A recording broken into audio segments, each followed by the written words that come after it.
Buenas tardes, ya sí podemos empezar, ya es la hora. Aquí os presento a Alicia. Yo creo que Alicia Ramos González ya la hemos conocido en otras ocasiones. Ella es licenciada en Historia del Arte por la Universidad de Granada. También tiene un máster en Religiones y Sociedades por la Universidad Internacional de Andalucía y es doctora en Filosofía, con una tesis en Fenomenología de la Religión por la Universidad de Sevilla.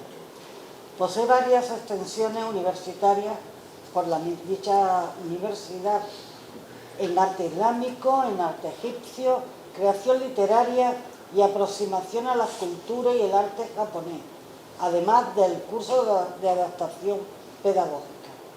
Como historiadora, ha trabajado en el proyecto de investigación arqueológica de las cuevas de Gibraltar y como profesora de Geografía e Historia del Arte, Filosofía en el Colegio de los Pinos de Algeciras y en el Colegio Sagrada Familia de Montellano. Por otra parte, posee una amplia formación como documentalista y ha trabajado en la Biblioteca General de la Universidad de Sevilla, en la de Universidad de San Pablo de Olavide y en la Biblioteca Municipal y Aula de Letras Gabriel Valdrís de la Línea de la Concepción. Entre 2014 y 2016 estuvo centrada en la investigación sobre nuevas religiones. Fruto de este trabajo fue su tesis doctoral titulada Fenomenología de los nuevos libros revelados, siglos XIX y XX, y diversas publicaciones entre las que destacan Ateísmo y Espiritualidad en ILU, ¿no? Sí, ILU, Revista de Ciencias de las Religiones de la Universidad Complutense de Madrid, y Fenomenología de los nuevos libros revelados en las actas del primer seminario permanente Pensamiento en Curso de la Universidad de Sevilla. Aquí os presento a Alicia. Bueno, pues muchas gracias por la presentación. A ver si se me oye. Voy a intentar. ¿Se oye bien así el micro? Bueno, pues muchas gracias a los amigos de la biblioteca, en especial a Aurora, por la presentación. Y para mí es un placer estar aquí. La conferencia que hoy planteo, que tiene una temática que es un poquito compleja y la verdad lo voy a intentar hacer de la forma, creo que pueda ser más amena y para que todo el mundo se lleve un poco la idea de la variedad religiosa que existe en el mundo actual, que es un fenómeno existente y que desde el ámbito académico, pues a veces el fenómeno religioso se viene estudiando poco y sobre todo se estudian las religiones más tradicionales y no tanto estas religiones modernas, ¿no? Estas religiones con las que convivimos. Y un poco, la primera parte de la conferencia es un poquito la más densa porque me parece muy imprescindible como filósofo, la metodología que yo uso para investigar religiones es fenomenología, que es una variante, una línea de la filosofía. Entonces, pues, no voy a entrar en temas metodológicos porque es muy aburrido, pero vayas un poco a ver en qué consiste el método cuando empiece a hablar, ¿no?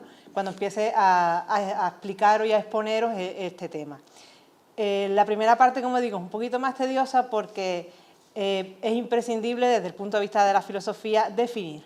Y yo quiero definir y lo voy a hacer. ¿A qué me refiero cuando hablo de revelación? Me parece que es imprescindible. La charla se llama Formas reveladas, entonces quiero que sepan qué significa revelación, a qué me estoy refiriendo yo con revelación, porque los términos, como pueda ser religión, el término revelación, este tipo de términos son muy polisémicos, tienen mucho significado y mucha gente lo utiliza de muchas maneras. Entonces yo voy a decir cómo lo estoy utilizando yo. Entonces, desde este punto de vista del significado que yo le estoy dando a estos conceptos, es cuando voy a exponer la charla, ¿no? Por eso es imprescindible la definición. Bueno, pues ya un poquito vamos a ir entrando.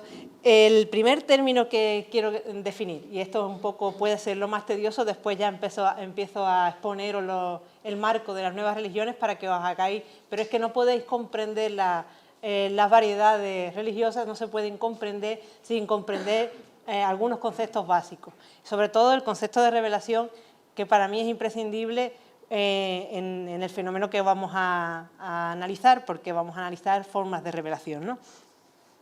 Bueno, pues una revelación, ¿qué es? Es una cosa muy simple. Una revelación es una verdad oculta que se revela. Aquí os traigo aquí he hecho yo un esquema un poquito cutre, pero yo creo que se entiende bien. Una revelación consiste en una verdad oculta que se revela, ¿no? Algo que está oculto y que de pronto pues, se manifiesta. Para que eso sea posible, para que ese concepto exista, ¿qué hace falta? Hace falta una determinada cosmovisión, una determinada visión del mundo. Si tú concibes el mundo, para que haya algo que se revele, tienes que concebir que hay algo oculto, con lo cual estás concibiendo el mundo como un cosmos con dos partes, una oculta y una manifiesta. Y entre medio, pues hay las mediaciones, ¿no? Esto es un poco el esquema este que... A ver, ¿esto cómo era? Ahí va, que está aquí oculto, el mundo manifiesto, y en medio está la raya esta de las mediaciones, ¿no? Este esquema es básico para poder comprender el concepto de revelación. La revelación es una verdad que se sitúa y que se origina en un polo de la existencia. Este polo de la existencia es un polo sobrehumano, es un polo que se corresponde con lo trascendente. Esto no es algo que yo diga, esto es una cosmovisión, es una metafísica, una determinada visión del mundo. Y esta visión del mundo tampoco es universal, es una visión del mundo que existe en nuestra sociedad. Y por eso tenemos el concepto revelación, porque nuestro idioma está concebido dentro de esta visión del mundo. Otros idiomas tienen otras palabras y están concebidos dentro de otras visiones del mundo. Pero esta es la que a nosotros nos interesa porque es en la que nosotros nos desarrollamos y en la que se desarrolla nuestro idioma. Entonces, la revelación, como digo, es una verdad oculta que se revela. Este mundo oculto, este polo de la existencia oculto, se corresponde con lo trascendente, con lo sobrenatural, con lo sobrehumano, mientras que el mundo manifiesto es el mundo terrenal. Hay dos polos, uno trascendente y el otro inmanente. Y entre ambos polos es posible una comunicación. Se concibe el mundo no como algo completamente separado entre algo oculto y lo manifiesto, ¿no? Hay manifestaciones. Entonces, para que haya manifestaciones tiene que haber mediaciones. Es imprescindible este paso vertical. Esto es una forma de concebirlo para que lo podamos entender. Dos polos horizontales y uno vertical, ¿no? Bueno, estas mediaciones pues, pueden ser de muchas formas. Pueden ser los ángeles, son agentes mediadores. Pueden ser los libros, hay libros que son mediadores, que son libros revelados. Y palabra, que es revelada, ¿no? La revelación se puede hacer en dos sentidos. Del ser sobrenatural o de la verdad oculta en ese polo de trascendente, se manifiesta al polo de lo inmanente. Este es el camino, podríamos decir, de arriba abajo. Y también es posible el camino de abajo arriba, porque es posible que el ser humano, a través de una experiencia mística, de una intuición, a través de una conexión con lo absoluto, a través de una exégesis de la interpretación de los textos sagrados y tal, pueda acceder, camino de la mística, digamos. Hay un camino de abajo arriba que también es posible. Esto quiero que comprendáis que es una concepción humana. El ser humano es el único que puede ser receptáculo de la revelación, en cierto modo, porque estamos hablando con conceptos humanos realmente. Entonces, un poco esta es una visión del mundo concreta, ¿no? Como digo, la revelación supone una relación que está dominada por la verticalidad entre estos dos polos. Y ninguno de los dos caminos son excluyentes. Que una cosa se revele no significa que no se pueda acceder a la revelación.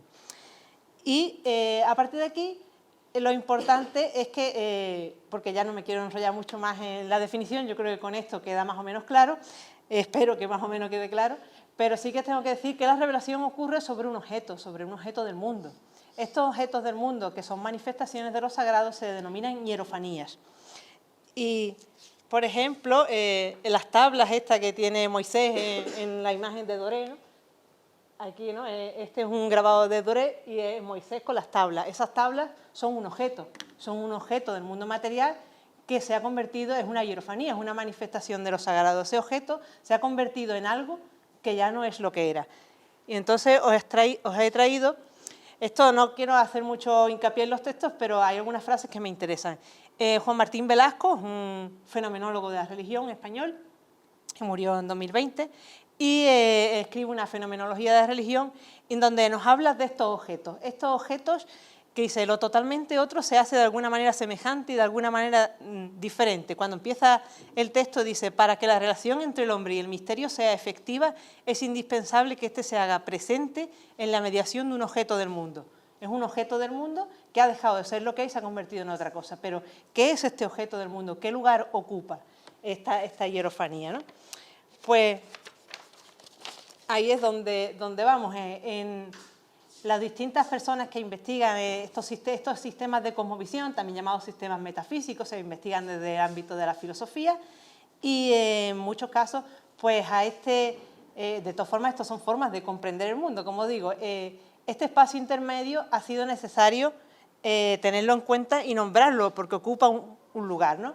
Entonces, a este espacio intermedio pues se le ha llamado el mundo imaginal, Henry Corbin, que es quien investiga, bueno, digamos, introduce el término mundo imaginal, pero también es el mundo donde habitan los símbolos, es un espacio intermedio, un hábitat, digamos, entre los dos polos. Entonces, en esta concepción del mundo no solo hay un polo oculto y un polo manifiesto, sino que en el polo intermedio también ocupa un cierto espacio y ha sido denominado de distintas formas, mundo imaginal, mundo de los símbolos, de distintas formas, ¿no? Que tampoco es algo en lo que queramos entrar ahora mismo, porque en esto hay muchísimo escrito. Y bueno, he traído dos textos porque hay un último aspecto que creo que es importante que comprendan para después comprender todo este fenómeno. Y es que en esta misma cosmovisión de la que os estoy exponiendo, ¿no? Del mundo oculto, el mundo oculto, el mundo manifiesto, este espacio intermedio, esas mediaciones que pueden ser objetos, que se hacen sobre objetos, que se convierten en objetos sagrados, en hierofanía, también puede ser que sea la propia palabra la que sea revelada. Eso es muy común en nuestra cultura, porque en el ámbito mediterráneo es el ámbito del desarrollo de las culturas semíticas, en las que existe, ¿no?, el judaísmo, el cristianismo y el islam, y ambas tienen la idea de palabras reveladas. Con lo cual, os he traído aquí dos textos, uno es de Éxodo, que hace referencia a esas tablas, ¿no?, que habíamos visto en el grabado de Doré, esas tablas de Moisés. Dice, las dos tablas eran obra de Dios y la escritura grabada en ellas era escritura de Dios. Ya en la propia palabra, o sea, al convertirse en algo sagrado, ha dejado de ser algo humano. En este tipo de concepciones del mundo se concibe que la palabra ya no es humana, sino que es como un don divino. Y entonces Dios se manifiesta a través de las palabras. Y entonces, en ese sentido, no solo se manifiesta a través de las palabras dando un libro al mundo, sino también escribiendo el propio mundo. Esto en el texto del Corán, que es el siguiente que he traído, dice, si se hicieran cálamos de los árboles de la tierra, un cálamo es un bolígrafo, un lápiz, ¿no?, una pluma. Dice, si tú cortaras todos los árboles que hay en la tierra y con ellos hicieras estas plumas. Dice, y el mar junto con otros 7 mares más tinta, o sea, si todo el agua de los mares las convierte en tinta, las palabras de Dios no se agotarían. Porque no se pueden agotar las palabras de Dios, porque si en esta concepción del mundo hay un polo oculto y uno manifiesto, y todo se manifiesta, el polo oculto desaparece, con lo cual es el fin de la cosmovisión, digamos, sería el fin del mundo. Entonces, dentro de las palabras de Dios nunca se pueden agotar, porque entonces se habría acabado la creación, no habría seres nuevos, no habría una nueva existencia. Y este es un poco, esta cosmovisión es de la que van a beber los nuevos movimientos religiosos dentro de nuestro ámbito. Cuando vamos a ver las nuevas religiones, el fenómeno de las nuevas religiones es algo que está presente en todas las culturas y en todas las épocas. En todas las épocas históricas siempre hay un choque entre tradición y modernidad, entre heterodoxia y ortodoxia.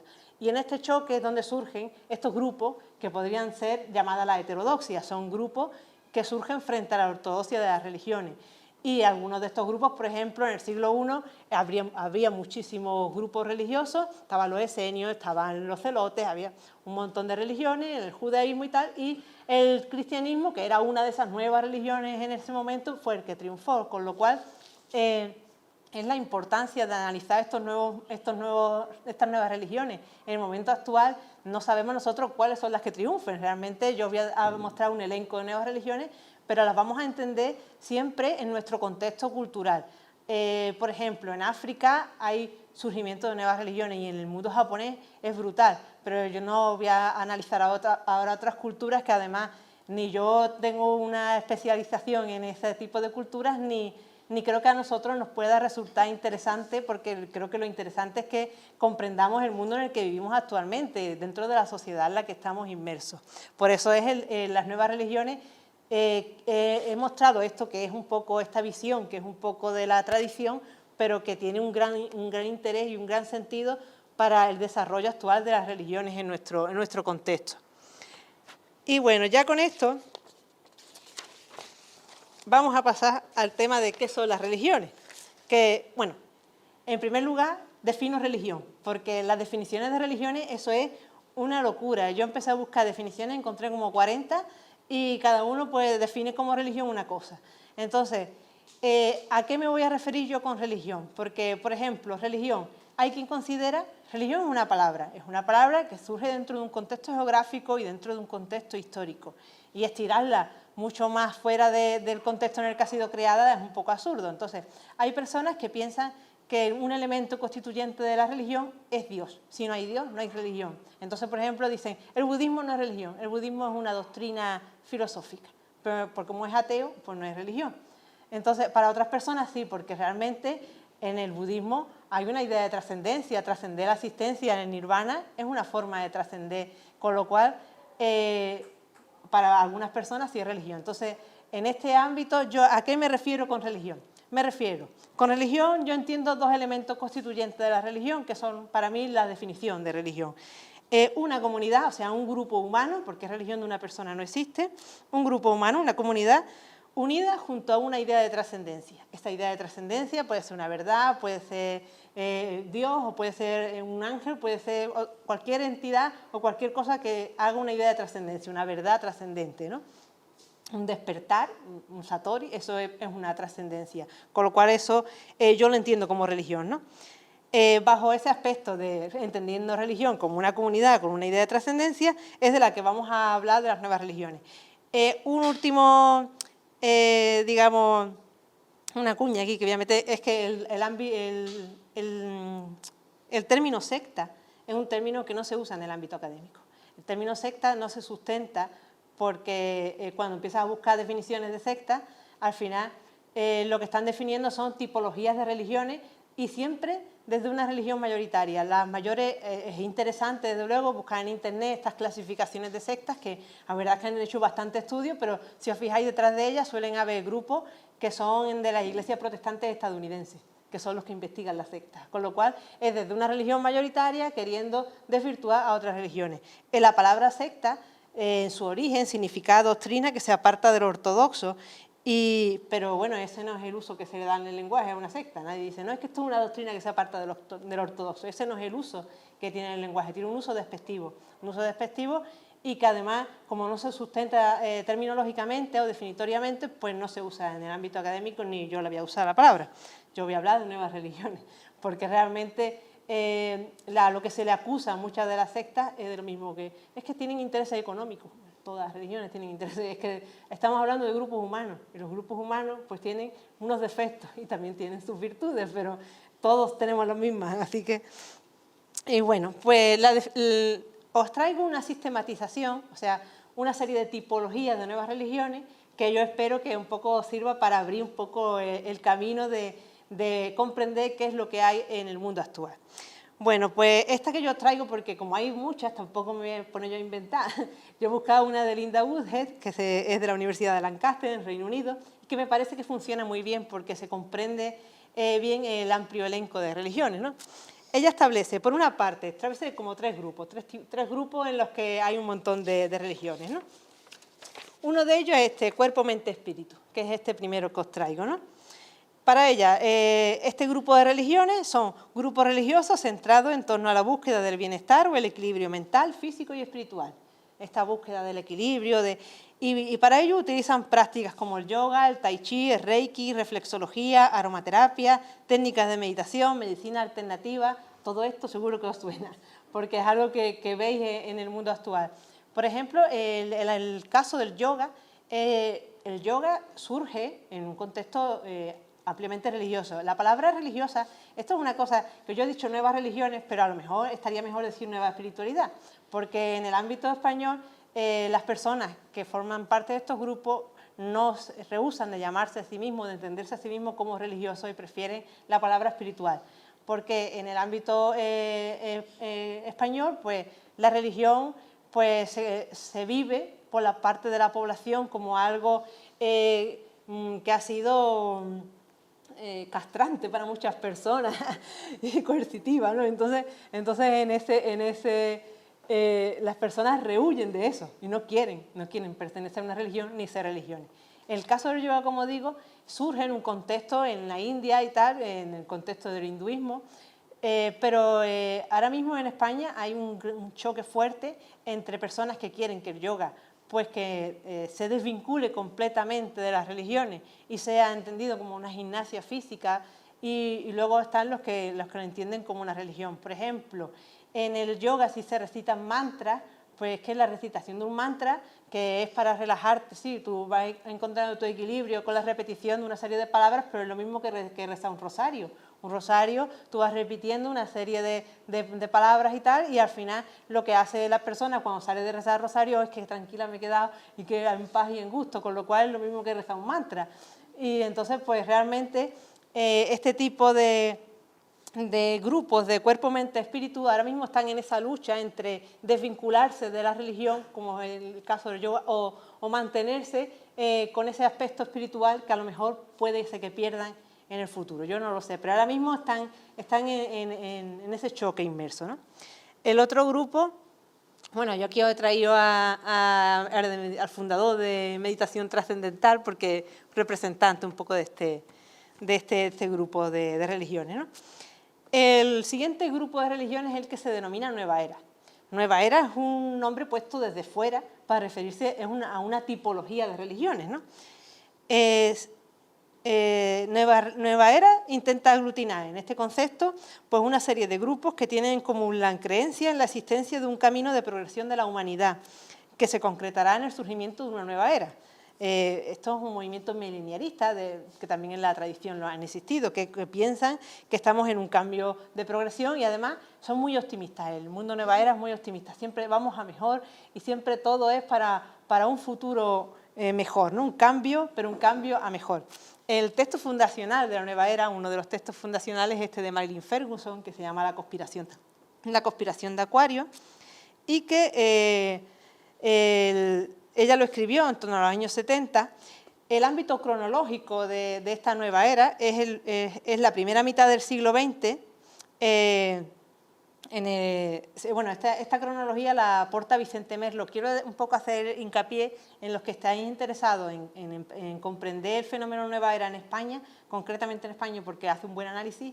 El libro de Vicente Merlo, que se llama La llamada de la nueva era, está en la editorial Cairós, y la verdad es que da una perspectiva bastante buena de cómo se han ido desarrollando estos grupos y va sobre todo aportando fecha y cronología de la fundación de distintos grupos que se pueden adscribir a la nueva era en el ámbito de España, ¿no? Entonces es bastante interesante. Bueno, pues Marilyn Ferguson publica este libro y aquí ya vamos a ir viendo tanto en el libro, porque esta idea de la conspiración, de ser un grupo de personas que respiran juntos, que está hablando ya de que la forma de relación que existe dentro de estas religiones es distinta y rehuye a la forma de relación de las religiones tradicionales. Me refiero con forma de relación, por ejemplo, a las relaciones sociales que en España, sobre todo, la gente estaba muy quemada de tener que estar obligatoriamente haciendo todos sus ritos de paso sobre el nacimiento, la boda, todo, el matrimonio y el entierro a través de la Iglesia católica. Entonces, las iglesias tradicionales cogen piden una exclusividad. Si tú eres cristiano, eres cristiano, no puede ser otra cosa. Esa exclusividad es algo que a muchas personas le ha resultado bastante coercitiva, ¿no? Y entonces estas personas han dejado de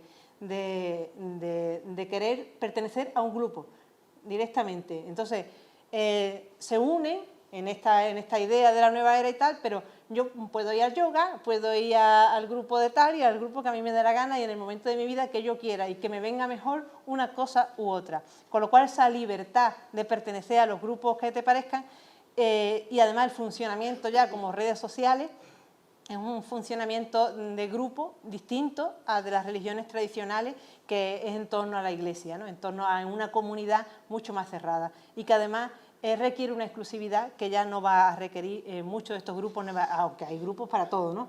Realmente hay grupos que son más parecidos a la tradición, pero de todas formas estos grupos a los que yo me refiero no lo son tanto, porque en las antípodas de estos grupos, como os he dicho, estaban entre la heterodoxia y la ortodoxia. En las antípodas de estos grupos están los grupos fundamentalistas, que ahora un poquito os hablaré, cuando veamos la parte de la ciencia vamos a entender un poco más esta idea, que me prefiero desarrollarla ahí.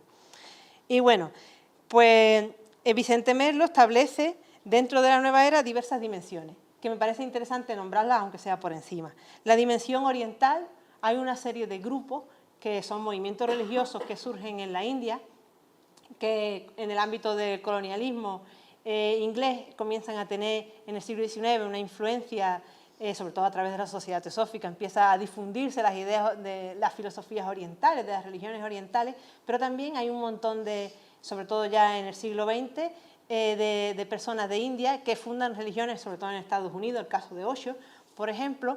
Este tipo de personas fundan lo que se podría llamar neohinduismo, que es ya, porque realmente el hinduismo para nuestra visión occidental es un poco muy chocante, porque nosotros concebimos a la religión como un dogma, como una creencia en algo, pero las religiones pueden ser dogma o pueden ser ritual. En la India es sobre todo ritual. En la India a la gente no le importa lo que está diciendo, lo que está recitando el brahman, eso a la gente le da igual, la gente va porque tiene que cumplir ese rito. Entonces, realmente, además muchas veces el brahman está hablando en sánscrito que la gente ni entiende ni nada, y es que les da igual, es que se trata de cumplir un rito. Esto para nuestra mente es un choque. Cuando estos movimientos neohinduismo, digamos, llegan a Occidente, comienzan a modificarse. Ya no estamos hablando del mismo hinduismo que vamos a encontrar en India, nos estamos hablando de adaptaciones a nuestra cultura. Entonces hay una dimensión oriental dentro de estos grupos Nueva Era. Hay otra dimensión que es la esotérica. Estos grupos de la de Nueva Era se consideran a sí mismos continuadores del esoterismo tradicional. El esoterismo tradicional, por supuesto, que es la ortodoxia, choca con ellos porque ellos son los heterodoxos, y siempre este choque entre ortodoxia y heterodoxia se da en todo, yo creo que en todas las épocas, ¿no? Y entonces, pues, pero hay una importante dimensión esotérica porque ellos van a desarrollar distintas cosas del esoterismo tradicional, distintas corrientes, pero claro, no será a veces aceptado por el esoterismo tradicional. Y luego está la dimensión psicoterapéutica, que es la del desarrollo psicoterapéutico. Por ejemplo, el caso de muchos de estos grupos, en Sevilla yo entré en algunos para ver un poco el funcionamiento, y hacían mucho terapia Gestalt, por ejemplo. La terapia Gestalt está metida dentro de muchos grupos, pero ya aquí la dimensión psicológica no es para tú sanar mentalmente, sino para tú espiritualmente, ¿no? Digamos, un sanamiento del alma. Aquí ya no estamos hablando solamente de la psicología conductista que pretende, sobre todo la psicología a través de Jung, está muy presente en las religiones, porque sí que habla de una sanación que no es solo psicológica o del cuerpo, sino de las hormonas y de la química del cerebro, sino del alma, de la forma espiritual.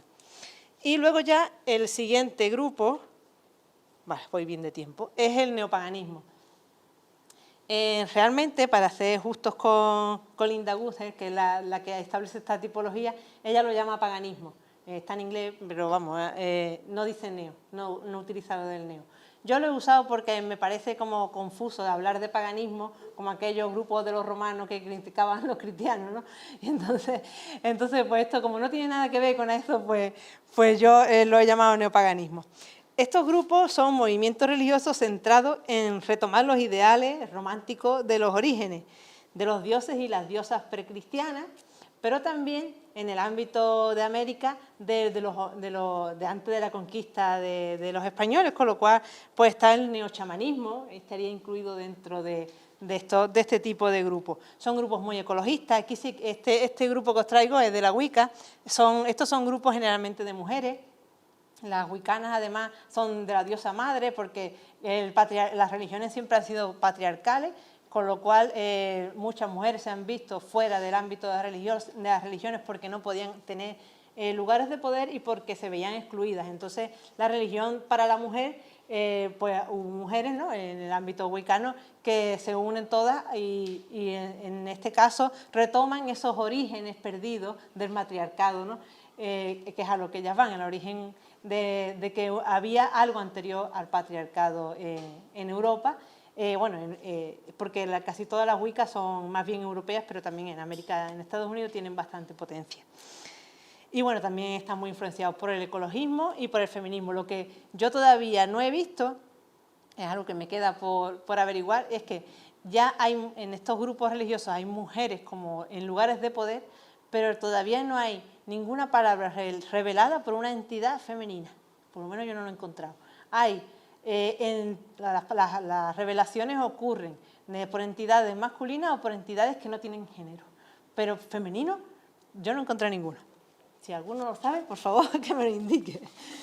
Y bueno, pues ahora ya que hemos visto un poco lo que son las nuevas religiones, la definición y un poco el elenco de movimientos, y hemos visto ese contexto metafísico, ese contexto de cosmovisión en el que existía, ¿no?, repasamos el mundo oculto, el mundo manifiesto y las mediaciones. Pues aquí vamos a ir a hablar un poco de cuáles son las nuevas formas de revelación. Y esto me parece muy interesante porque nos va a ayudar a comprender mucho más el fenómeno, ¿no? A partir del siglo XIX, en Europa, y después en el mundo americano también, la cosmovisión científica, y ya también de forma global, la ciencia empieza a cobrar auge. Y la explicación científica del mundo va a acaparar la explicación más veraz del mundo. Con lo cual, la explicación científica va a convertirse en la garante de la verdad. Frente a esta explicación científica, que a partir del siglo XIX cobra tantísimo auge, pues además que es la explicación científica es una explicación muy potente, porque además se demuestra, ¿no?, demuestra cómo son las cosas, es muy difícil de rebatir porque tiene potentes argumentos. Pues ¿qué hacen las religiones? Pues por una parte hay religiones que se adaptan o pretenden adaptarse y adecuarse a los parámetros de la ciencia, mientras que otras rechazan la visión del mundo impuesta por ellas. Esta es la diferencia entre estos grupos que estamos viendo, que son los de la nueva era, que bueno, estas nuevas religiones que yo os expongo, que todas ellas van a intentar adecuarse a los parámetros de la ciencia, frente al fundamentalismo y a otros tipos de religiones que surgen además en el mismo contexto histórico y que completamente rechazan la visión científica del mundo. Entonces hay como dos marcos de desarrollo de religiones. Y yo, el ámbito de las que rechazan a la visión científica del mundo no es la que he estudiado, con lo cual nos vamos a centrar en la que estoy un poco exponiendo, ¿no? Pues una de las religiones que surge en el siglo XIX y que es imprescindible para comprender la nueva visión, cómo se va a ir trastocando esta cosmovisión del mundo manifiesto y oculto, pues es el espiritismo. El espiritismo surge en el siglo XIX, aquí os he traído este es Allan Kardec, que digamos podríamos considerarlo uno de los fundadores del espiritismo, y estas son las hermanas Fox, que son ellas son las medium. El libro de los espíritus es un libro que él comienza a hacer preguntas a los espíritus que hablan a través de las tres chicas, ¿no?, a través de las tres medium. Bueno, ¿y qué es un medium? Pues un medium es una persona que funciona como mediadora entre ese mundo manifiesto y ese mundo oculto. Pero aquí hay una cosa muy importante que rompe con la tradición. Las revelaciones que obtienen estas medium, que están en esta cosmovisión, en este plano intermedio, ya no proceden de Dios ni de un ser trascendente, proceden de espíritus desencarnados. Ya estamos viendo que ahí se está rompiendo la sacralidad de ese segundo polo oculto, porque hay otras cosas ocultas que no tienen por qué ser trascendentes, como es el caso de los espíritus. Entonces, las revelaciones se obtienen por parte de espíritus, pero estos espíritus no llevan en sí mismos la verdad absoluta. Ellos no son una palabra, ellos no están hablando la verdad, están hablando lo que puedan decir personas que son espíritus desencarnados. Entonces, bueno, el espiritismo cree en la metempsicosis, que es la reencarnación de los cuerpos. Entonces, en ese ámbito de las reencarnaciones, pues hay a veces pues, que los cuerpos pues, están desencarnados, digamos, y los espíritus están fuera del cuerpo y están esperando a ser encarnados en otro cuerpo o lo que sea, y esos espíritus que están sin cuerpo son los espíritus que hablan en las sesiones espíritas, ¿no? Esto es interesante porque estamos hablando ya de revelaciones procedentes de seres que no son Dios. Estos seres que no son Dios, después empiezan siendo espíritus, pero conforme va avanzando el siglo XIX, se convierten en maestros ascendidos, se convierten en seres espirituales extraterrenales en el siglo XX-XXI, que proceden de otros lugares del universo, con lo cual estamos ya viendo un desarrollo de otros seres, de entidades que se van revelando que no son espíritus como tal. No son revelaciones procedentes de un Dios absoluto. También rompen con la concepción tradicional de las religiones semíticas que se las llama las religiones del libro, que es una religión, un libro. Esto es una cosa muy característica porque muchas personas que en su parámetro de religión tienen que tener un libro porque el elemento constituyente de una religión es un libro, pues dice, yo quiero estudiar las religiones del mundo, y se pone a buscar libros, a ver esta religión qué libro tiene. Pues es que todas las religiones no tienen libros, es que eso es la tuya. Eso es tu visión del mundo, de cómo es una religión, pero esas son tus categorías. Si tú esas categorías las extrapolas a otras culturas, puedes cometer muchos errores en la comprensión del otro.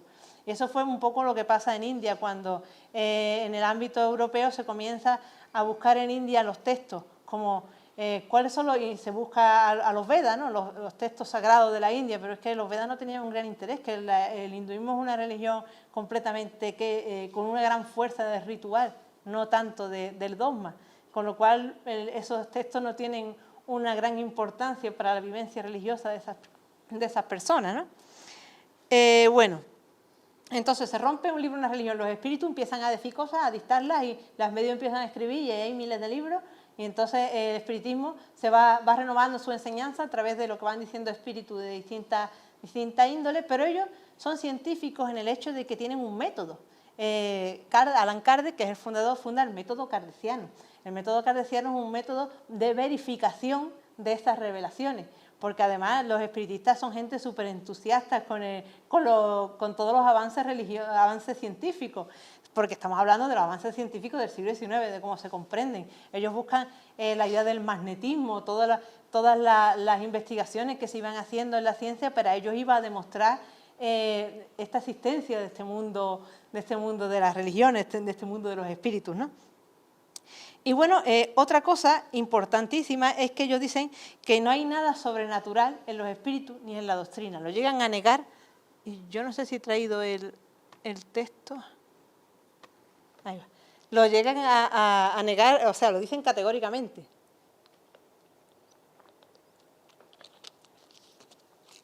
Dice que los espíritus son potencias de la naturaleza y el segundo texto dice lo sobrenatural se ha vuelto natural.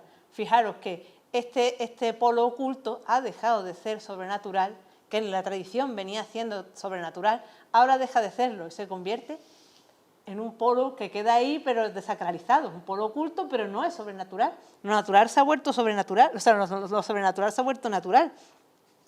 Con lo cual, los espíritus son entendidos como potencias de la naturaleza, como que no hay nada sobrenatural, esto es natural, que las personas mueran y que se reencarnen.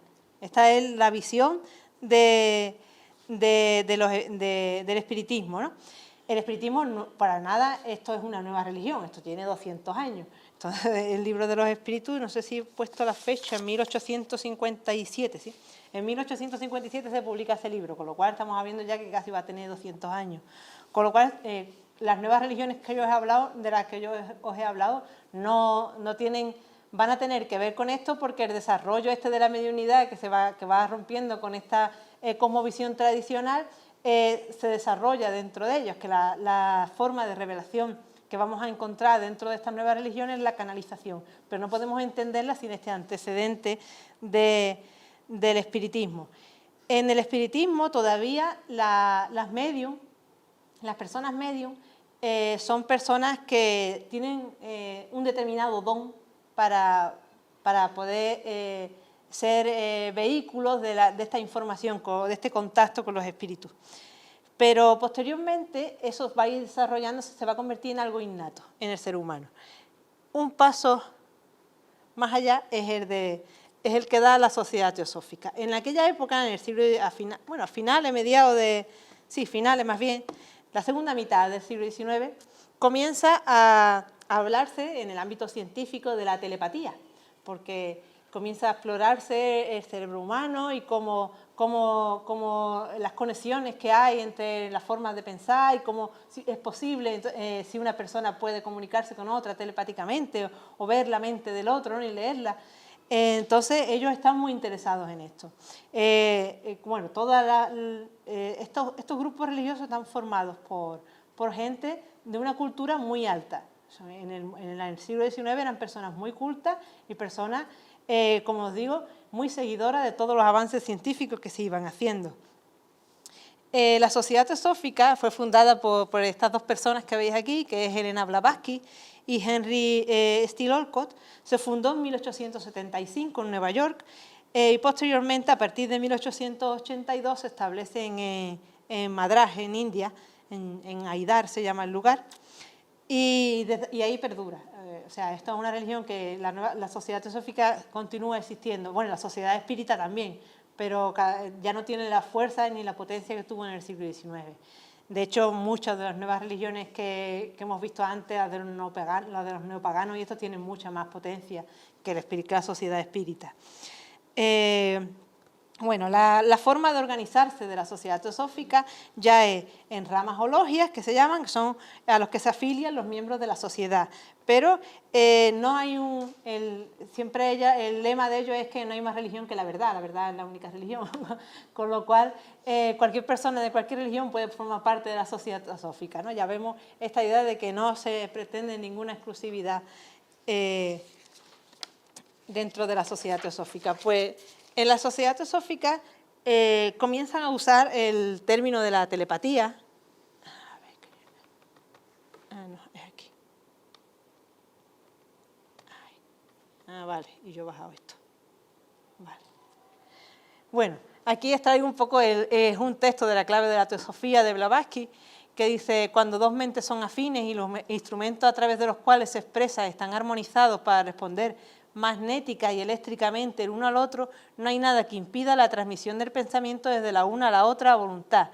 Aquí muy interesante ya el uso de los conceptos del mundo científico del momento, del 19, como es magnetismo o electricidad, ¿no? Eléctricamente, magnéticamente. El uso del lenguaje científico por parte de las nuevas religiones es muy común, lo vais a ver, porque, como os digo, la visión científica es la garante de la verdad, con lo cual siempre van a estar usando este lenguaje científico. Pero este lenguaje científico se ha convertido en la explicación del mundo. Y ahora también vamos a darle una vueltecita más a esto, porque es un aspecto bastante interesante dentro de las religiones. Pero bueno, ella aquí ya está definiendo pues, la telepatía como la estaban definiendo en las religiones, ¿no? La telepatía será un medio de comunicación con entidades ocultas. En un primer lugar, estos son los maestros. Está un poco borroso, pero esto es una de las representaciones de los tres maestros de la Sociedad Teosófica. Pues en un comienzo, Madame Blavatsky comienza a tener unas comunicaciones con unos maestros muy sabios que le van diciendo una serie de cosas que ella va escribiendo y tal. Al principio, estos maestros tienen una entidad material. Al comienzo de la Sociedad Teosófica, los maestros existen en algún lugar del mundo, pero ella se comunica telepáticamente con ellos. Posteriormente, por ejemplo, ya con Annie Besant, que es posterior a Blavatsky, pero tampoco mucho posterior, los maestros ya no tienen cuerpo, ya no son personas físicas. Los maestros comienzan a ser seres espirituales que habitan en otro polo de la realidad. Y estos maestros comienzan a comunicarse telepáticamente. Realmente, entre la comunicación telepática, la comunicación mediúmnica y la canalización, lo que vamos a ir viendo son cambios de denominación del nombre con el que tú lo denominas, pero el fenómeno sigue siendo el mismo. El fenómeno, de hecho, es el mismo de Moisés que le habla a Dios, con lo cual estamos en el mismo fenómeno, pero que se va renombrando. Y aquí se está renombrando telepatía porque se está intentando coger a la explicación científica del mundo como garante Nosotros hablamos con el lenguaje científico y esto estamos hablando de algo serio, ¿no? Bueno, estos maestros, como digo, son interesantes dentro de la comunidad, de la sociedad teosófica, porque además comienzan a tener hasta su propia iconografía. Y el otro término, ¿no?, que va un poco más allá de la telepatía es el de la canalización. Este sí ya, tanto la telepatía como la mediunidad son términos del siglo XIX, que nos han servido un poco para ver los antecedentes del término actual. El término actual es el de la canalización. En inglés se dice channeling. Al castellano, la mayor parte de la gente que canaliza, que está inserta dentro de esos grupos, la llama canalización. Hay por ahí alguien que las ha llamado canalismo, pero como canalización es el término más habitual y que las personas han optado por él, pues el que yo he usado. Cronológicamente, el fenómeno, según Vicente Merlo, surge en los años 60 del siglo XX. Pero realmente el primer libro donde se habla del fenómeno de canalización es este que tenemos aquí, es de 1998. Y se llama Channeling y es John Clemon el que lo escribe. ¿Qué es lo que hace John Clemon en este libro? Pues esto es un libro digamos, dentro de la religión, que no es un libro de un antropólogo que habla o alguien que investiga desde fuera, sino un libro desde dentro. Él lo que hace es dotar a la canalización de una perspectiva histórica. Él busca en otras épocas, y dice, este fenómeno se ha dado siempre. Y entonces empieza a buscar en otras épocas fenómenos de canalización, pero ya él los renombra con el término de canalización y de esa forma tiene un pasado, tiene una historia. Esto es muy importante, tiene algo en lo que sustentarse, pero tiene una tradición en la que sustentarse, ¿no? Pero también nombra a muchas de las personas que se consideran canalizadoras en ese momento. Y bueno, la primera definición de canalización está en este libro y yo he traído aquí creo que la he traído, a ver, que ya no veo yo aquí nada. Ah, no, pues no la he traído. Bueno, pues la leo. La definición es la siguiente. La canalización es la comunicación. Bueno, es una traducción que utiliza, pero vamos, como es del inglés tampoco me iba a poner yo a traducirla, es complicado. Dice, la canalización es la comunicación de información a o a través de un ser humano físicamente encarnado desde una fuente que afirma existir en algún otro nivel o dimensión de la realidad distinta de la física tal y como la conocemos y que no se trata de la mente o el yo normal del canal. Es decir, es una comunicación entre un ser humano, una información entre un ser humano que se comunica entre un ser humano y una fuente que afirma existir en otro nivel. Pero ya la llama canal. ¿No? Dice que no se trata de la mente normal o del canal.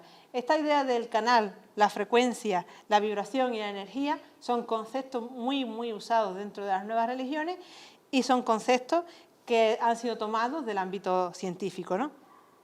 La canalización realmente, cuando hay por ahí en internet hay muchísimos vídeos de gente canalizando, de hecho además en este desarrollo del que os he hablado antes de la canalización, en el que se decía que el espiritismo ya había dicho que era natural, que no había nada sobrenatural, se considera que cualquier persona puede entrenarse y canalizar, porque es algo innato, es algo que tenemos que recordar, que tenemos ahí, digamos, en nuestro interior una parte que está dormida y que podemos despertarla, pero es que es natural y que no es nada sobrenatural, sino algo que está en nosotros y que entonces, como es algo que podemos despertar, pues existen ya cursos para canalizar. Aquí en Málaga hay una chica que además se llama Alicia, que da cursos para canalizar, porque ya se considera que es algo que puede hacer cualquier persona. Es algo que no es exclusivo de un profeta o de una persona especial. Ya cualquier persona puede hacerlo porque es algo que está en nuestro interior, ¿no? Que podemos hacer y que es natural. Podríamos definir a la canalización como un tipo de revelación propia del siglo XX y principios del XXI, que prefiere hablar de energía y de canales de comunicación, o sea, ha renombrado, está usando otros términos, pero y que intenta explicarse siempre bajo los principios de la física conocida. Ellos siempre cogen, es muy común en estas religiones, el uso de las leyes de la termodinámica, ¿no? Dicen, la energía se manifiesta en vibración y toda vibración se realiza en una frecuencia. Esto te lo van a decir siempre. Pero, ¿qué están entendiendo por energía? Porque la definición de energía que te dan en la universidad no tiene nada que ver con la que ellos están utilizando. Están utilizando energía como conciencia o espíritu. Y ahí es donde se están utilizando los términos científicos para aportar una explicación del mundo religiosa, pero no tienen el mismo significado que en el ámbito científico. Bueno, el término canalización, yo coincido, aquí traigo un poco, y lo recomiendo a leer a Hanegraaff, tiene poco traducido al castellano, pero es un profesor de la Universidad de Ámsterdam, que para mí es el mejor especialista en nuevas religiones, también en esoterismo tradicional, sabe un montón. Y él entiende la canalización como un término émic, es empleado desde dentro de las nuevas religiones, pero que se refiere a una categoría que desde fuera coincide con la categoría de las revelaciones religiosas. Y aquí me gustaría incidir en 2 puntos para que esto se comprenda un poquito más. Y volvemos un poquito, yo voy un poco para adelante y para atrás, pero creo que es interesante que ahora aquí vuelva a hablaros del siglo XIX. En el siglo XIX se está dando en Europa el movimiento romántico, ¿no? Y dentro de este movimiento romántico van a haber diversas cosas que influyen en las religiones y que son imprescindibles para comprender un poco todo esto. Como ya os he dicho, en toda época siempre hay un choque entre tradición y modernidad, ortodoxia y heterodoxia, pero también sobre todo en nuestro ámbito lingüístico, entre sentimiento y razón, porque son 2 términos distintos y las personas consideran que el sentimiento y la razón son 2 cosas distintas, ¿no? Entonces, en la historia de Europa van a ir surgiendo corrientes que son unas más abanderadas del pensamiento, de la razón, y otras que son más abanderadas del sentimiento. Y el romanticismo se toma en el siglo XIX como abanderado del sentimiento y de lo irracional, y entonces establece la intuición, el instinto, el sueño, todos estos medios que son irracionales, que son contrarios a la razón, como medios de acceso a la verdad. Estos son los medios originarios, son los medios innatos en nuestra especie y que están listos para el acceso a lo real. Por eso, en esta idea del romanticismo, de que existen una serie de medios irracionales que forman parte de nosotros mismos y que están en nosotros, en nuestra especie, y que nos pueden otorgar el acceso a la verdad, ahí es donde entra esta idea de que todos podemos canalizar o de que podemos ensayar un método de buscar en nuestro interior para poder llegar a la verdad, ¿no? Para el acceso a la verdad. Y por otra parte, dentro del romanticismo surge también una idea de ciencia, que el ejemplo más claro para mí es Goethe, el Goethe científico. Esta ciencia que podríamos llamar ciencia total, que es una ciencia que se desarrolla como una crítica al materialismo científico, que deriva, digamos, es un desarrollo del racionalismo. Con lo cual, esta nueva ciencia total, que ya en el siglo XIX estamos viendo, es la que retoman o la que continúan las religiones en el siglo XX. Una idea de ciencia que ahora es muy común llamar la ciencia holística. Vaya a ver, ese término de ciencia holística lo vais a encontrar en muchas partes, porque se refiere a una ciencia que aúne el espíritu, ¿no? esta parte irracional del ser humano que el romanticismo estaba tomando como algo importantísimo y representativo del ser humano, que eso se una a la ciencia, que eso se ha retomado también y forme una sola ciencia, que es la ciencia total. Entonces, por una parte, hay un concepto en el mundo actual, esto es un poco atrevido, pero es la visión que yo tengo al investigar este fenómeno. Hay un concepto de ciencia racionalista que bueno, es el que cuestiona o el que desarrolla y explica la filosofía de la ciencia, que es una ciencia que se caracteriza por la demostración empírica y la matemática, pero hay otro concepto de ciencia, que es este concepto de ciencia holística, que intenta unar alma y materia en una ciencia total, que abarque la existencia completa, con este estudio, esta integración de lo manifiesto y lo oculto en una unidad de saber. Esta ciencia, que es heredera del romanticismo, y es la que posibilita la existencia de estas nuevas religiones, de este concepto de ciencia de las nuevas religiones. En mi visión, son como 2 paradigmas de ciencia. aunque estén usando el mismo lenguaje, se están refiriendo a cosas distintas. Y son dos paradigmas de ciencia, uno que es el de la ciencia total, el de la ciencia de las religiones, y otro que es el de la ciencia de la académica, de la universidad. Como os digo, cuando ellos en estos grupos se utiliza la palabra energía, cuando veis la definición de energía que se da en la universidad, eso no tiene nada que ver con lo que ellos están hablando como energía. Y os traigo dos ejemplos, porque tampoco... ¿A qué hora ha empezado? A 6:30, vale. Pues mira, vamos a acabar bien. Pues son dos textos dentro de estos grupos que me parece interesante, porque cuando nos enfrentamos a los textos es cuando vemos las cosas cuando todo esto adquiere sentido, ¿no? Pues este es un texto canalizado que se llama El viaje a casa, Crión Sin. Crión es la entidad que canaliza. Esta entidad ha canalizado, yo en 2020 llevaba 14 libros, este texto es del quinto, pero ya probablemente lleva más. De hecho, el fenómeno este del Icarro, de las canalizaciones de Crión, la gente se hacen como viajes y van ya funciona como una especie de agencia de viajes. Tú te apuntas al viaje a Machu Picchu, por ejemplo. Este fue porque lo vi, lo estuve viendo cómo era, fue bastante curioso. Entonces la gente lleva todo pagado, el avión, el viaje, el tren y tal, hasta Machu Picchu, y cuando llegan allí, pues entonces el Icarro, que es el canalizador, pues entra en contacto con Crión y comienza a canalizar, es decir, una serie de enseñanzas, y a todas las personas que están allí pues están viendo la canalización en directo. El relato este de Crión 5 no es un relato, digamos, como una parábola, un cuento, ¿no? Que además él dice que hay que entenderlo como un cuento, es una alegoría, pero que después tiene un significado simbólico que es el que hay que interpretar, ¿no? Y después hay un cursito y todo, te dan cursos para poder comprender el libro, para iniciarte en esos símbolos que se están desarrollando en el libro. Pues aquí el texto este que os traigo me gusta porque dice, vamos a leerlo, dice: todas y cada una de las células de tu cuerpo humano encierran una conciencia que conoce a Dios. Por lo tanto, cada célula tiene el potencial para la iluminación, el amor y la búsqueda del cambio vibratorio.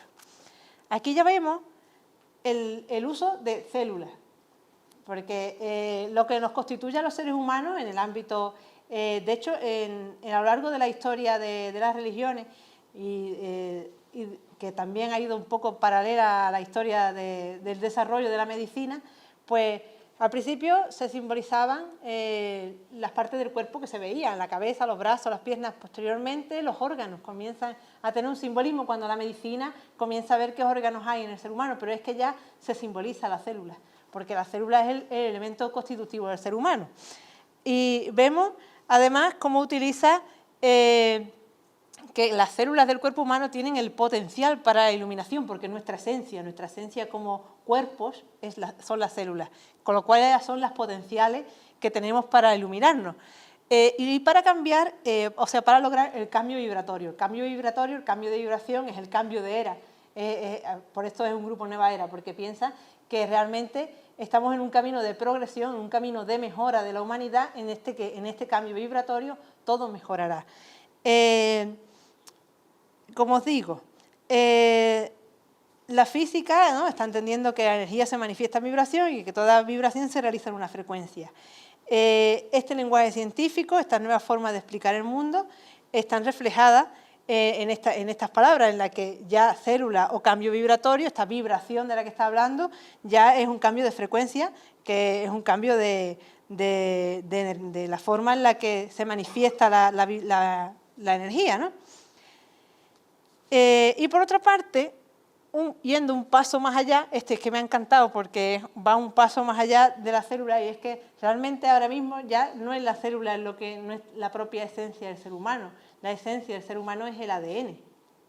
El ADN es lo que identifica o lo que distingue a una especie de otra en el ámbito científico. De hecho, especies de plantas o especies de insectos actualmente, para ver si es una especie u otra, lo que se hace es un análisis de ADN. Se dice, es otra especie, porque no es la misma subespecie, sino que es otra nueva, porque no coincide el ADN y tal, hay unas diferencias de ADN. Porque antropomórficamente, o sea, viéndola, no se distingue por sus rasgos.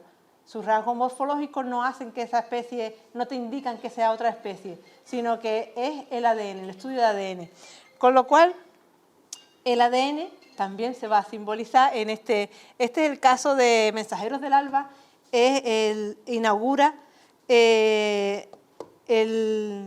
las revelaciones o las canalizaciones de unas entidades que se llaman pleiadianos. Los pleiadianos son seres que pertenecen a otro lugar del universo, las Pléyades y tal, y luego hay diversas especies de pleiadianos. Esto, por ejemplo, una de las especies de pleiadianos son los lagartis.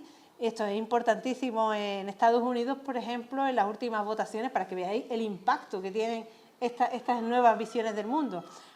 Alguien que estaba en el gobierno, un ministro, no sé exactamente quién era, dijeron que se lanzó un rumor de que era lagarti, y entonces cambió la intención de voto de varios estados de Estados Unidos.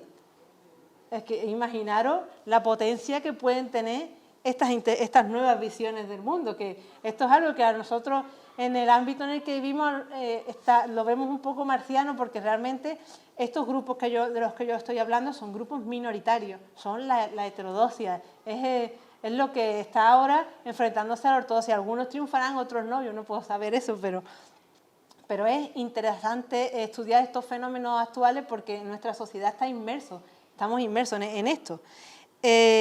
Bueno, pues este texto, el primer mensaje de los pleiadianos fue publicado en 1992, que es el momento en el que los pleiadianos le hablan a Bárbara Marciniak, que es como se llama ella, y el texto que os traigo es muy curioso porque dice: el ADN lleva a la codificación, pues este material genético y sus hélices están hechos de filamentos con codificación de luz, diminutas y finísimas hebras que transportan la información de la misma forma que lo hacen las fibras ópticas. Vamos viendo términos, conceptos, fibra óptica. Estamos hablando de ADN, estamos hablando de conceptos actuales. Y en el simbolismo, porque este ADN no es el ADN del que habla la ciencia, este ADN que va a producir cambio vibratorio, sería malentendido si comprendiéramos a nuestro ADN, a la definición de ADN de la ciencia.